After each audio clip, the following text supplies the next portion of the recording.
तर नमस्कार शेतकरी मित्रांनो. तर मित्रांनो, आजच्या या व्हिडिओमध्ये तुम्हाला सांगणार आहे, जर तुम्हाला शेळी पालन करण्याची इच्छा असेल किंवा 4-2 शेळ्या तुम्हाला सांभाळण्याची इच्छा असेल, पण तुम्हाला शेळ्यामागे फिरण्याचा भरपूर असा कंटाळा येतोय. लोक काय म्हणतील हा प्रश्न जर तुम्हाला पडत असेल, सुरुवात म्हणजे तुम्हाला लाज वाटतीये, शेळ्यामागे जर आपण फिरत असाल, बाबा लोक हसतील आपल्यावर, तर ह्या जर तुमच्या अडचणी असेल तरी सुद्धा तुम्ही शेळी पालन करू शकता. मेन म्हणजे तुम्हाला शेळ्यामागे फिरण्याची सुद्धा गरज नाही आणि उत्पन्न तुम्ही त्याच्यातून एक चांगल्या पद्धतीचे घेऊ शकता. थोडेफार तुमचे कष्ट त्याच्यामध्ये लागणार, पण तुम्हाला उत्पन्न त्याच्यामध्ये चांगल्या पद्धतीचाच होणार. तर बघा मित्रांनो, त्याच्याबद्दल तुम्हाला आज आपण या व्हिडिओमध्ये सविस्तर माहिती सांगणार आहे. शेवटपर्यंत व्हिडिओ नक्कीच बघा, पूर्णतः मोकळी चर्चा होणार आहे. तर सुरुवात म्हणजे बघा, आपल्या गावामध्ये, खेड्या गावामध्ये जर तुम्ही राहत असाल तर प्रत्येक खेड्या गावामध्ये शेळ्या, गाई, म्हशी संपूर्ण एक असं असतंय, पण शेळ्याची क्वांटिटी थोडी एक जास्तच असते. तर शेळ्या एक सांभाळत असतात, काही बुजुर्ग लोक असतील, काही तरुण मित्र असतील, तर एक हे सांभाळत असतात, पूर्वीपासून सांभाळत असतात. काही काही तरुण मित्र आता एक नवीन केलं असेल तर ते काय करत असतात, कोणी कोणी स्वतःचे एक सांभाळत असतात, दुसऱ्याच्या शेळ्या सांभाळत नाही. पण काय काय मित्र स्वतःच्या सुद्धा सांभाळत असतात आणि दुसऱ्याच्या कोणाचे जर आपण सांभाळी त्यांच्या घातला तर ते सुद्धा सांभाळत असतात. पण त्यांना एक आपल्याला महिन्याच्या महिना एक पैसा द्यावा लागत असतो. पैसा म्हणजे आमच्या इकडे सर्वसाधारण त्याला राखणी, शेळ्या राखणी असे एक म्हणतात किंवा राखणीने शेळ्या सांभाळणे असं म्हणतात. तर तुमच्याकडे जर हा प्रकार असेल तर तुम्ही एक चांगल्या पद्धतीचं उत्पन्न त्याच्यातून घेऊ शकता. तर राखणीचा काय प्रकार आहे ते सुद्धा तुम्हाला सांगतो, कशा पद्धतीने हे काम करतंय, काय करावं लागेल. तर बघा मित्रांनो, सर्वात आधी तुम्हाला सांगतो, शेतकरी मित्र असेल तर म्हणजे एक शेतकरी मित्र असेल, शेतामध्ये काम करत असेल, त्यांना सुद्धा वाटत असते की आपण सुद्धा शेळ्या सांभाळल्या पाहिजे 1-2, पण त्यांच्याकडून तेवढं ॲडजस्ट होत नाही. ॲडजस्ट का होत नाही बघा, त्यांच्या मागे शेतीचे काम, इतर थोडंफार इकडे तिकडे फिरावं लागतंय म्हणजे कामानिमित्त. तर काही मित्रामागं भरपूर असे काम असतात, इकडे तिकडे फिरणं, मग त्या कारणामुळे शेळ्यावरती थोडं दुर्लक्ष होतं. चारा पाणी त्यांना ते करू शकत नाही, पण त्यांना सांभाळण्याची इच्छा असते. तर मग ते बघा अशा पद्धतीने सांभाळू शकतात. तुम्हाला आपण सांगितलं, तुमच्या गावात जर कोणी सांभाळत असेल तर मग त्यांच्या सांभाळी तुम्ही शेळ्या घालू शकता. दुसरा म्हणजे तुम्ही कुठं कामाला जात असाल, बिगारी काम करत असाल किंवा मजूर काम करत असाल, सकाळी जात असाल, संध्याकाळी आपल्या घरी येत असाल, तर अशा पद्धतीचे जर तुम्ही काम करत असाल तरी सुद्धा तुम्ही शेळ्या सांभाळू शकता.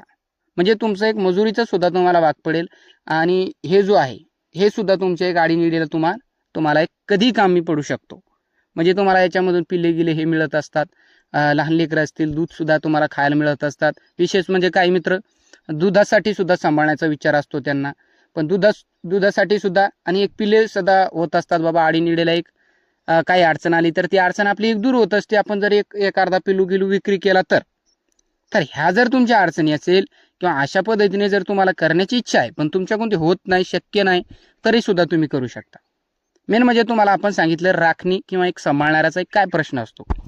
तर बघा, जे आपल्या खेड्यागावामध्ये एक तरुण मित्र बुजुर्ग असेल तर ते एक त्यांच्याजवळ खांडाच्या खांडा असतात, कोणाजवळ 10 असते, कोणाजवळ 15 शेळ्या असतात.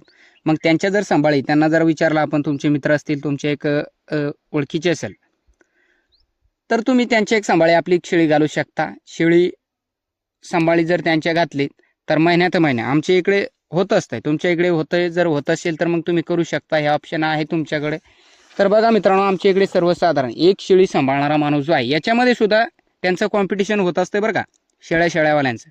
कोणी म्हणतंय मी चांगल्या पद्धतीचं चारतो, कोणी म्हणतंय मी जास्त घेणार, तर त्यांच्यामध्ये असतंय. तर आपल्याला जर कोणता माणूस चांगलं वाटत असेल की बाबा हे शेळ्या चांगलं चारतंय, आपल्या शेळ्यांची चांगली काळजी घेत असेल, तर मग तसा माणूस काय करतो, मी चांगलं चारतो, मला एक खूप मी शेळ्यामागे इकडे तिकडे फिरत असतो दिवसभर, तुमच्या शेळ्याला पाणी पाजेल चांगलं, पण मी 350 रुपये महिना घेणार. पण असं एक नॉर्मल पद्धतीने आमच्याकडे 300-400 पर्यंत सुद्धा आहे. पण नॉर्मल म्हणजे एक सर्वसाधारण 300 रुपये एका शेळीची राखणी असते.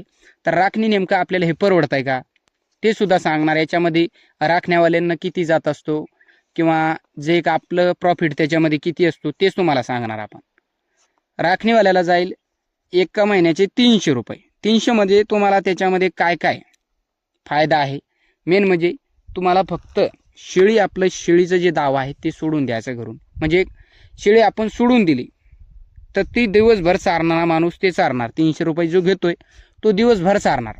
हिवाळा असू द्या, पावसाळा असू द्या, उन्हाळा असू द्या, कोणताही ऋतू तुम्ही असू द्या, ते त्याच्यामध्ये उभं राहून त्यांची ते शेळ्या चारणार, काळजीपूर्वक चारणार. ते शेळ्या चारणार. संध्याकाळी शेळी आपली घरी येणार. त्या आपल्याला बांधावं लागेल. त्यांच्या खाली पिल्ले जर असतील, शेळ्याची डिलिव्हरी झाली असेल तर दूधसुद्धा मिळेल तुम्हाला. पिल्ले असतील तर ते पिल्लांचं आपल्याला संगोपन करावं लागेल. त्या पिल्लांना दूध पाजावं लागेल. तेवढं कष्ट तुम्हाला घ्यावं लागेल.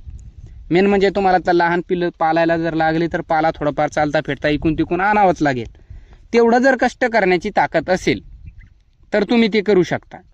मेन म्हणजे एका महिन्याचे जर ते 300 रुपये घेत असतील तर 12 महिन्याचे 10 महिन्याचे सर्वसाधारण 3000 रुपये आणि वरचे 1-2 महिन्याचे 600 रुपये म्हणजे 3500 रुपये जर आपण धरलात एका शेळीचे, तर अशा पद्धतीने तुम्ही 2 त्यांच्या सांभाळे घालू शकता. 3 घाला, 10 घाला, जेवढं ती सांभाळत असतील तेवढं तुम्ही त्यांची क्वांटिटी वाढवू शकता. पण नेमकं आपल्याला हे परवडतंय का? तर 100% परवडतंय आपल्याला. याच्यामध्ये बघा, कधी कधी आपल्या शेळ्या 1 पिलू देते, कधी 2 देते, याच्यामध्ये चालत असते. पण सर्वसाधारण आपण 2 पिले जर धरलात तर तुम्हाला सांगितलं आपण 2 पिले आपले एक विक्रीसाठी 12 महिन्यामध्ये आपल्याला एक कॅश पेमेंट आपल्या हातामध्ये पिल्ले विक्री करून आपल्या हातामध्ये पेमेंट येत चालतो किंवा उत्पन्न आपल्याला मिळत असतो.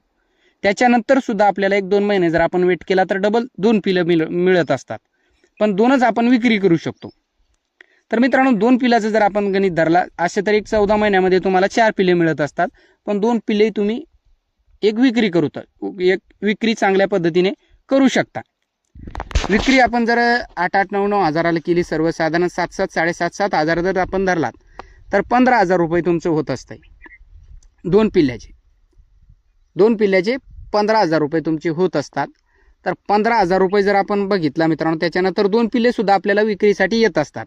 म्हणजे असं आपल्याला एक 2 वर्षामध्ये 3 वेळेस आपले शेळ्यांची एक पिल्ले आपण विक्री करू शकतो इझिली. 3 वेळेस पिल्ले विक्री करू शकतो इझिली. तर मग अशा पद्धतीने आपल्याला एक त्याच्यामध्ये एका शेळीचं दूध सुद्धा मिळत असतंय. चांगल्या पद्धतीचं आपल्याला एक चहासाठी याच्यासाठी दूध मिळत असतंय. पिल्ल्यांचं सुद्धा आपण संगोपन जर चांगल्या पद्धतीचा केला, पाला गेला चांगल्या पद्धतीचा बांधला तर त्याच्यामध्ये आपल्याला एक डेलीचा दूध गीध मिळत असतो. पिल्लांचं सुद्धा आपण विक्री करू शकतो काही दिवसानंतर आणि ते पिल्ले सुद्धा आपल्याला एक पैसा देऊन जात असतात. त्याच्यामध्ये मेहनत काहीच नाही तुमची, फक्त तुम्हाला पाला आणावा लागेल, थोडंसं झाडलोट तुम्हाला करावं लागेल, त्या शेळ्याकडे स्वच्छता ठेवावं लागेल, तेवढी तुमची काळजी आहे. तर आमच्या इकडे भरपूर असे लोक करतात. तर मित्रांनो, याच्यामध्ये तुम्हाला सांगितलं आपण एवढा पैसा तुमचा जाईल, पण ते चारणाऱ्याला परवडत असते. चारणारा जो आहे, तुमचं पिल्लू कधी मरतंय, कधी शेळी गाबडतीये, ह्या अडचणी आल्या तरी तुम्हाला त्याला एक पैसा तुमचं द्यावाच लागेल महिन्याच्या महिन्याला. जोपर्यंत तुमची शेळी ते सांभाळत असतात तोपर्यंत तुम्हाला महिन्याच्या महिन्यात त्यांना पैसा द्यावाच लागेल. मग आता आपल्याला जर याच्यामधून फायदा जास्त घ्यायचा असेल तर मग आपल्याला काय करावं लागेल? तर बघा मित्रांनो, भरपूर असे मित्र एक कोणाच्या सांभाळी शेळ्या घातल्या असेल किंवा अजून सुद्धा असेल आणि आपलं ते व्हिडिओ पाहत असतील तर बघा, शेळ्या आपण कधी बी तिथे जर आपण त्यांची एक राखणीची शेळ्या घालत असेल काही बी, तर मित्रांनो 1 पिलू जर देत असेल शेळी आपली तरी तेवढे ते आपल्याकडून पैसे घेणार. 2 म्हणजे सर्वसाधारण 300 रुपये. 2 पिले देत असेल तरी 300.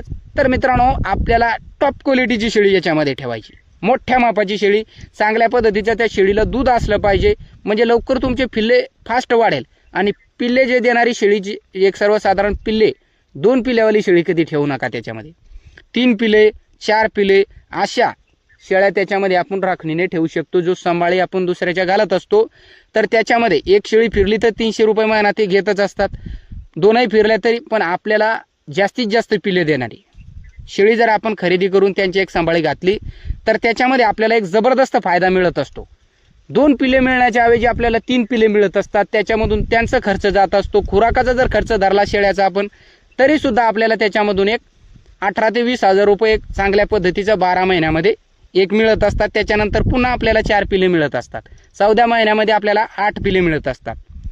तर अशा पद्धतीने तरुण मित्र, शेतकरी मित्र ज्यांच्या मागं काम आहे, जो एक शाळा शिकत असेल, जर तुमचं खर्चार्थ तुम्हाला भागवायचं असेल तर मग तुम्ही अशा पद्धतीने सुद्धा एक करू शकता. तर इझी आहे मित्रांनो, सोपं आहे, चांगल्या पद्धतीचे उत्पन्न घेऊ शकता. तर कसा वाटला व्हिडिओ कमेंट करून नक्कीच सांगा. आणि जे आपले मित्र कोणी असेल त्यांना करण्याची इच्छा आहे पण त्यांना लाज वाटते किंवा एक कोण शेळ्या चारेल हा जर प्रश्न त्यांना पडत असेल तर त्या मित्रापर्यंत आपला हा व्हिडिओ नक्कीच शेअर करा, जेणेकरून त्यांना सुद्धा थोडीफार मदत होईल आणि त्यांचा खर्च भागेल. तर कसा वाटला व्हिडिओ कमेंट करून नक्कीच सांगा. व्हिडिओ पाहिल्याबद्दल मनापासून धन्यवाद.